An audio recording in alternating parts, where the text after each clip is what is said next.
Hola amigos de la química, hoy vamos a mirar nomenclatura, los óxidos, hidróxidos, ácidos y sales. Vamos a ver paso por paso para que podamos entender de una manera rápida y fácil qué es la nomenclatura y cómo utilizarla. ¿Listo? Vamos a empezar con los óxidos. Los óxidos pueden ser de dos tipos. Tenemos óxidos básicos y tenemos óxidos ácidos. En nuestra tabla periódica encontramos los metales, que son los que podemos utilizar para los óxidos básicos, y los no metales, que utilizamos para los óxidos ácidos. Al lado derecho, en la parte superior, vamos a encontrar los no metales y el resto de los elementos los tenemos como metales. Para hacer los óxidos básicos tenemos en cuenta que se realizan con los metales más el oxígeno, que siempre lo vamos a encontrar diatómico. Y para los ácidos, óxidos ácidos, los no metales más el oxígeno también diatómico. Lo vamos a hacer paso por paso para que cada uno de ustedes lo pueda entender. Entonces, los metales, un ejemplo, el sodio, le sumo el oxígeno, siempre debe ir diatómico, le colocamos la flecha de produce, colocamos el metal que tenemos adelante y luego lo unimos con el oxígeno. Cuando el oxígeno se une con el elemento metálico, en este caso, no tiene que ser diatómico, porque ya está unido con otro elemento. Sí, porque a veces solemos confundirnos y colocamos el diatómico también en el compuesto, pero eso ya no se lo coloca. Si el elemento tiene dos números de oxidación, que también aparecen en nuestra tabla periódica con estados de valencia, como por ejemplo el hierro, por el número de oxidación que tenga, o tantos números de oxidación que tenga, son las reacciones que nosotros hacemos. En el caso del hierro, tiene dos números de oxidación, que son el +2 y el +3, por eso hice dos reacciones. Entonces, hierro junto con el oxígeno, hierro junto con el oxígeno. La diferencia de estos dos son los números de oxidación que poseen. En el caso del sodio, tiene un número de oxidación +1, y en el caso del hierro, tiene números de oxidación +2 y +3.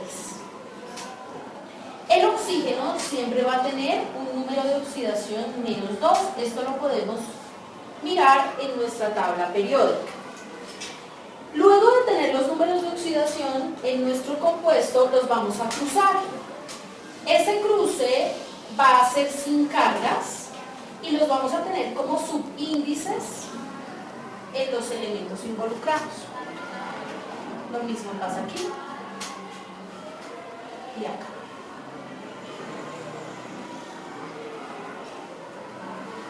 ¿Qué debemos hacer? Como siguiente paso, miramos cuál de estos compuestos, los subíndices, los puedo simplificar. En el caso del hierro, puedo simplificar el número 2 y me queda 1 y 1. Los demás compuestos no los puedo simplificar. ¿Por qué razón? Sencillo, porque si no puedo simplificar los dos números, no simplifico ninguno. Vamos con los óxidos ácidos. En los óxidos ácidos, que son los no metales, es la misma estructura básica de los óxidos básicos. Sin embargo, debo tener en cuenta que se realizan con los no metales. En este caso, vamos a colocar el azufre. El azufre en la tabla periódica aparece con números de oxidación 2, 4 y 6. Entonces, así como dije que tantos números de oxidación son las reacciones, en este caso son 3. Y hacemos la misma estructura básica de los compuestos, de los óxidos básicos. Lo mismo, colocamos en este caso el no metal y luego colocamos acompañado del oxígeno, que ya no es diatómico. Colocamos los números de oxidación 2, 4 y 6. Oxígeno -2, -2, -2. Y lo mismo que hicimos en el paso anterior, acá también cruzamos sin cargas, llamándolos subíndices.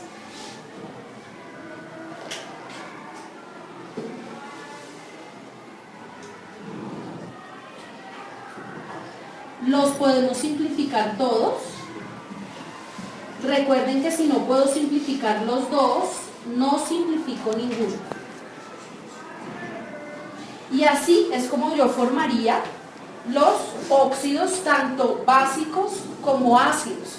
Es una manera muy sencilla de formarlos, simplemente es tener en cuenta que los básicos son con los metales y los ácidos con los no metales. Hablando de nomenclatura, lo podemos decir de la siguiente forma. Aquellos elementos que solo tienen un número de oxidación sin importar cuál sea, comienzan con la palabra óxido de el metal correspondiente, en este caso óxido de sodio. Porque el sodio solo tiene un número de oxidación, que en este caso es +1. Vamos con el caso del hierro, que tiene dos números de oxidación. Para el menor de ellos colocamos la terminación oso y para el mayor tenemos la terminación ico. Como el hierro es un elemento que tiene como latín ferrum, entonces tenemos óxido ferroso y óxido férrico. Recuerden, para el menor número de oxidación, en este caso el 2, terminación oso. Para el mayor, que en este caso es +3, terminación ico. Vamos con los óxidos ácidos, en este caso el azufre, que tiene 3 números de oxidación. Para el menor de ellos, todos colocamos al principio óxido, y para el menor de los 3 inicio con hipo y termino en oso. En este caso el azufre también tiene una raíz latina, entonces es sulfur, entonces será hiposulfuroso. Recuerden, hipo-oso y su raíz. En el caso del +4 será terminado solamente en oso, como es sulfur, será sulfuroso. Y en el caso del 6 será terminado en ico, sulfúrico. Aquí les estoy subrayando las terminaciones para los números, elementos que tienen 3 números de oxidación. Recuerden, cuando tienen un número de oxidación, en la palabra óxido y el nombre del metal correspondiente. Cuando tiene 2 números de oxidación, menor terminado en oso, mayor terminado en ico. Y cuando son 3 números de oxidación, menor, hipo, final oso, luego sigue oso y por último ico. Cuando tenemos 4 números de oxidación, se emplea también la misma estructura, como el ejemplo del azufre. Sin embargo, el más grande de todos, es decir, el número 4, el del número 4, comienza con per y termina en ico. Ese es el caso del cloro, aunque el cloro es particular porque el cloro es un elemento que al principio, cuando está solo, tiende a ser diatónico. Es diatónico. El cloro tiene 4 números de oxidación. Si ustedes observan, la estructura básica para todos los óxidos es la misma. Siempre va el elemento metálico o no metálico de primeras y luego acompañado del oxígeno. Esa es la estructura básica, sin ningún acompañamiento, sin ser diatónicos cuando están juntos. Simplemente la estructura básica y se colocan sus números de oxidación que los pueden ver en la tabla periódica. En el caso del cloro tiene 1, 3, 5 y 7 y el oxígeno en el caso de los óxidos trabaja con número de oxidación -2. Los cruzo, recuerden que cuando los cruzo ya no tienen carga, no poseen carga. Arriba las moléculas son carga y abajo tenemos la cantidad de átomos en la molécula. Volvemos a mirar el ejemplo anterior, o sea, el ejemplo del azufre. Para el más pequeño de los tres era hipo-oso. Lo mismo pasa con el +1 en el cloro. Óxido inició con hipo, terminó en oso. Como es cloro, él no tiene ninguna terminación ni ninguna raíz, entonces será hipocloroso. Siguiendo con el azufre, terminado en oso, aquí también, óxido cloroso, terminado en oso. Seguimos, terminado en ico, como es cloro, óxido clórico.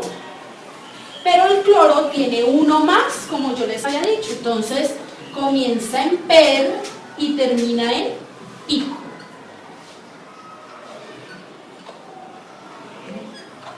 Y termina en ico. Estas son las estructuras básicas de los óxidos. Es algo muy sencillo, como lo pueden ustedes ver.